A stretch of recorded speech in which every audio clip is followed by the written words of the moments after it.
Chaque année, Noël revient avec ses lumières, ses chants, ses rassemblements et ses attentes. Pourtant, pour le chrétien, Noël est bien plus qu'une saison à célébrer. C'est un appel à répondre. La vraie question n'est pas seulement ce qu'est Noël, mais comment le croyant est appelé à le vivre aujourd'hui. Pour commencer, un chrétien célèbre Noël en plaçant l'adoration au centre. Avant les cadeaux, avant les repas, le cœur est invité à s'arrêter et à se souvenir de la raison même de cette fête. Noël commence par la reconnaissance de Jésus-Christ, le Fils de Dieu, qui a choisi d'entrer dans notre monde avec humilité. L'adoration ne se limite pas à des chants ou à un culte, elle devient une attitude intérieure faite de respect, de gratitude et d'abandon. Et lorsque l'adoration s'installe, elle fait naturellement naître la reconnaissance. Noël rappelle aux croyants que le salut est un don et non une récompense méritée. Dans une période souvent marquée par l'excès, la reconnaissance ramène le cœur à la simplicité. Elle nous apprend à nous réjouir non pas dans ce que nous possédons, mais dans celui qui est présent. Emmanuel, Dieu avec nous. De cette reconnaissance découle la générosité. La naissance de Jésus est le plus grand acte de don que le monde ait connu. Dieu n'a pas seulement donné quelque chose, il s'est donné lui-même. Célébrer Noël en tant que chrétien, c'est refléter cet amour en donnant avec un cœur sincère, non pour impressionner, mais pour bénir. Parfois, la générosité prend la forme d'un cadeau matériel. D'autres fois, elle s'exprime par le temps offert, l'écoute, le pardon ou la compassion. À mesure que la générosité façonne nos actions, Noël nous appelle aussi à vivre avec intention.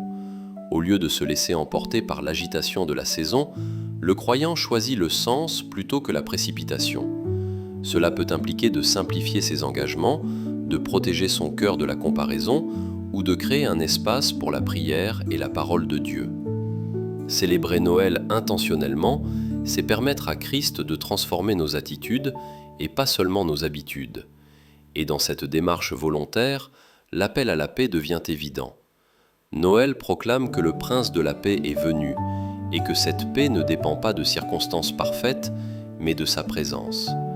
Pour le chrétien, cela signifie choisir la réconciliation plutôt que le ressentiment, l'humilité plutôt que l'orgueil et la patience plutôt que l'irritation, surtout dans les relations mises à l'épreuve. Finalement, célébrer Noël en tant que croyant, c'est accepter un temps de réflexion profonde.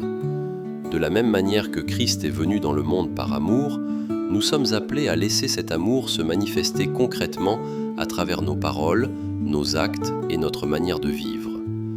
Noël n'est pas destiné à se limiter à un jour. Il est appelé à laisser une empreinte durable dans nos vies. Alors, en ce Noël, l'invitation est simple mais profonde. Ne passons pas à côté du miracle. Ne réduisons pas cette fête à une tradition.